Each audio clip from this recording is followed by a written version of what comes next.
আচ্ছা, এটা কি কখনো মনে হয়েছে যে কেন কিছু লোক খুব সহজেই টাকা পয়সা বানিয়ে ফেলে আর বাকিরা বেশিরভাগ মানুষই সারা জীবন স্ট্রাগল করে যায়?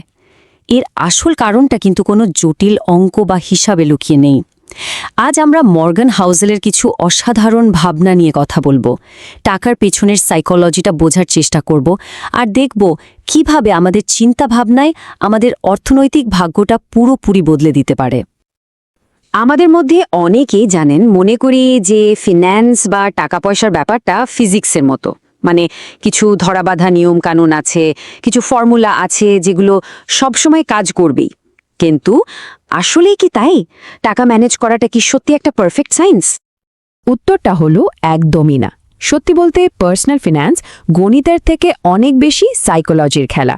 কে স্প্রেডশিটে কতটা এক্সপার্ট তার চেয়েও অনেক বেশি জরুরি হলো সে নিজের আবেগ আর অভ্যাসকে কতটা কন্ট্রোল করতে পারে।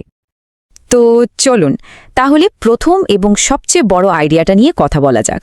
আমাদের টাকা পয়সা নিয়ে যত সিদ্ধান্ত, সেগুলো কিন্তু কোনো জটিল ফর্মুলা মেনে চলে না, বরং আমাদের প্রত্যেকের জীবনে যে আলাদা আলাদা গল্প আছে সেই গল্পগুলোই আমাদের সিদ্ধান্তগুলোকে তৈরি করে। এই কথাটা খুব গুরুত্বপূর্ণ। কেউই পাগল নয়। ভাবুন তো, টাকা নিয়ে আমাদের সবার অভিজ্ঞতা তো আর একরকম না, তাই না? যেমন ধরুন, যে মানুষটা একটা ভয়াবহ অর্থনৈতিক মন্দার মধ্যে বড় হয়েছে সে স্বাভাবিকভাবেই টাকা খরচ করতে ভয় পাবে। আবার অন্যদিকে যে সবসময় ভালো অবস্থা দেখেছে সে হয়তো অনেক সহজে রিস্ক নিতে পারবে। আসল কথা হলো এখানে কেউ ঠিক বা কেউ ভুল না, দুজনের পৃথিবীটাই আসলে আলাদা। আচ্ছা, এবার এমন দুটো জিনিস নিয়ে কথা বলি যেগুলোকে আমরা প্রায় পাত্তা দিই না, কিন্তু আমাদের অর্থনৈতিক জীবনে এগুলোর বিশাল প্রভাব আছে। আর সেই দুটো জিনিস হলো লাক আর রিস্ক, ভাগ্য আর ঝুঁকি। এই দুটো অদৃশ্য শক্তিই কিন্তু আমাদের পুরো আর্থিক জার্নির ফলাফল ঠিক করে দিতে পারে। বিল গেটসের কথাই ভাবুন না, উনি যে স্কুলে পড়তেন সেই স্কুলে একটা কম্পিউটার ছিল।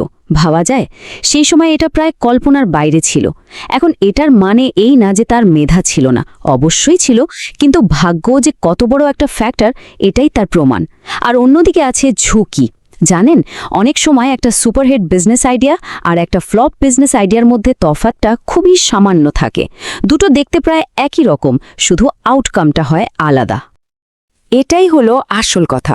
কোনটা নিখুঁত স্কিল, কোনটা স্রেফ ভাগ্য আর কোনটা রিস্ক, এই তিনটাকে আলাদা করাটা প্রায় অসম্ভব একটা কাজ। এ কারণেই যখন আমরা কাউকে সফল হতে দেখি তখন তাকে হুবহু কপি করাটা একদমই ঠিক না। ঠিক তেমনি কারো ব্যর্থতা দেখে তাকে বিচার করা উচিত না, কারণ পর্দার আড়ালে সবসময় এমন কিছু কারণ থাকে যা আমরা দেখতে পাই না। এবারে চলুন এমন দুটো কনসেপ্ট নিয়ে কথা বলা যাক যা শুনলে প্রথমে একটু অদ্ভুত লাগতে পারে, কিন্তু বিশ্বাস করুন বিশাল সম্পদ তৈরির পেছনে এই দুটো শক্তিই কাজ করে। ওয়ারেন বাফেটের বয়স যখন ৬৫, তখন তার মোট সম্পদের পরিমাণ ছিল প্রায় $৩ বিলিয়ন। ভাবা যায়, একটা অবিশ্বাস্য অঙ্ক, তাই না? যে কেউ ভাববে ব্যাস গল্প এখানেই শেষ, সাফল্যের শিখরে পৌঁছে গেছেন। কিন্তু আসল টুইস্টটা তো এখানেই। আর এটাই হলো সবচেয়ে অবাক করার মতো ব্যাপার। ওয়ারেন বাফেট ইনভেস্ট করা শুরু করেছিলেন মাত্র ১০ বছর বয়সে, কিন্তু তার সম্পদের সিংহভাগ বেশিরভাগটাই এসেছে তার ৬৫ বছর বয়স পার করার পর। এটাই হলো কম্পাউন্ডিং বা চক্রবৃদ্ধির জাদু, যেখানে সবচেয়ে গুরুত্বপূর্ণ উপাদান হলো সময়। আচ্ছা, আমাদের পরে যে আইডিয়াটা, সেটা সাফল্য নিয়ে আমাদের এতদিনকার সব ধারণাকে, বিশেষ করে বিনিয়োগের দুনিয়ায়, একেবারে ওলটপালট করে দেবে। এই কনসেপ্টটার নাম হলো অ্যাসিমেট্রিক রিটার্নস বা টেলস ইউ উইন। ব্যাপারটা কি? ধরুন 10টা জায়গায় বিনিয়োগ করা হলো, এর মধ্যে 9টাতেই সামান্য লস হলো, কিন্তু 10 নম্বর বিনিয়োগটা এত বিশাল একটা লাভ এনে দিল যা আগের সব ক্ষতি পুষিয়ে দিয়েও বহুগুণ মুনাফা তৈরি করল। এটাই হলো এর মূল মন্ত্র। এর মানেটা কি দাঁড়ালো? এর মানে হলো সফল হতে গেলে সব সময় ঠিক হওয়ার কোনো দরকার নেই। বেশিরভাগ সময় ভুল করেও জেতা সম্ভব যদি শুধু একটা সিদ্ধান্ত, মাত্র একটা সিদ্ধান্ত অমছন বড় মাপের হয়। খোদ ওয়ারেন বাফেট নিজেই তো তার 450-র বেশি স্টকের মধ্যে মাত্র 10টা থেকে তার বেশিরভাগ সম্পদ কামিয়েছেন।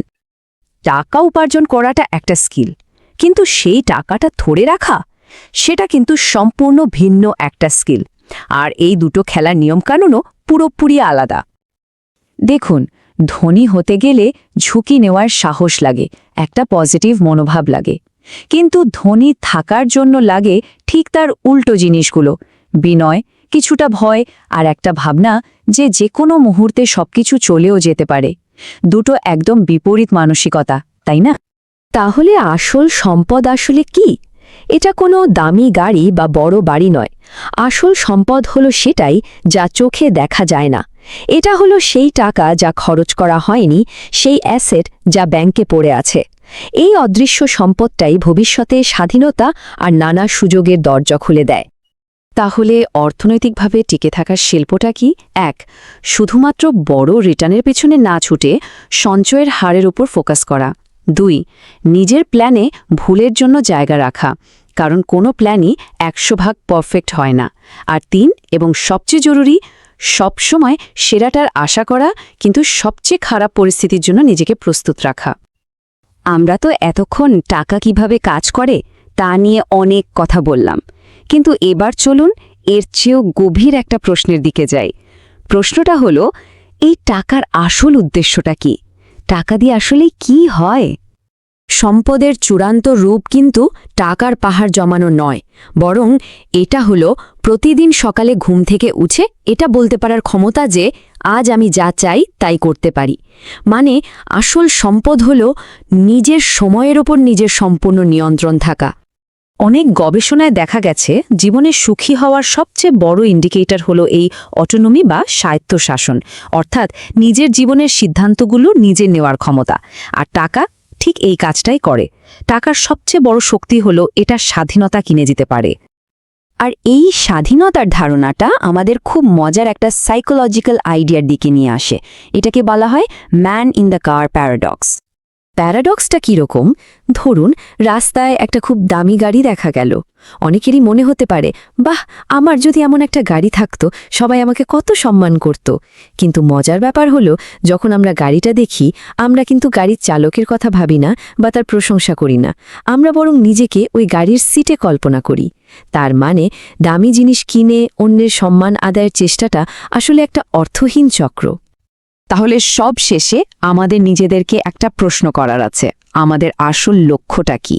সত্যিকারের সম্পদ তৈরি করা, মানে স্বাধীনতার সময়ের উপর নিয়ন্ত্রণ আনা, নাকি শুধু জিনিসপত্র কেনা, এমন কিছু মানুষের বাহবা পাওয়ার জন্য যারা হয়তো আমাদের দিকে ফিরেও তাকায় না? এই প্রশ্নটা আমাদের সবার নিজের অর্থনৈতিক যাত্রাপথে একবার হলেও ভেবে দেখা দরকার।